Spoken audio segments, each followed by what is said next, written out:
South Indian খাবারের কথা মাথায় এলেই প্রথমে নাম আসে ইডলি আর ধোসার।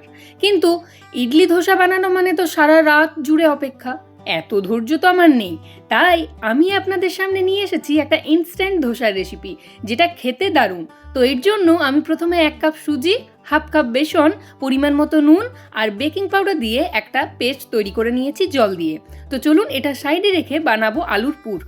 আলুর পুরটি বানানোর জন্য প্রথমে গরম তেলে দিয়ে দেবো সর্ষে কারি পাতা ফোড়ন, তারপরে দেবো ছোলা আর বিউলির ডালের ফোড়ন। ভালোভাবে নাড়িয়ে চাড়িয়ে দিয়ে দেবো কুচনো লঙ্কা। কুচনো লঙ্কাটি দেওয়ার পরে দিয়ে দেবো আদা, তারপরে ভালোভাবে আবারও নাড়িয়ে চাড়িয়ে অ্যাড করব পেঁয়াজ কুচি। পেঁয়াজটা একটু সতে করে দিয়ে দেবো টমেটো। টমেটো আর পেঁয়াজ ভালোভাবে ভাজা হয়ে গেলে এটার মধ্যে দিয়ে দেবো পরিমাণ মতো নুন আর পরিমাণ মতো হলুদ।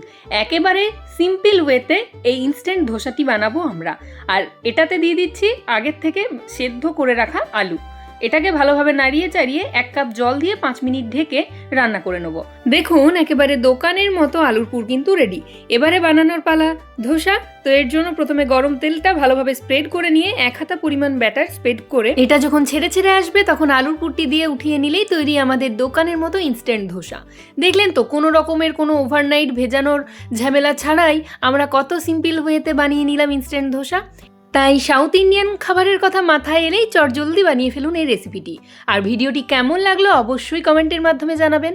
ভিডিওটি ভালো লাগলে অবশ্যই একটা লাইক, শেয়ার এবং সাবস্ক্রাইব করে দেবেন। নমস্কার।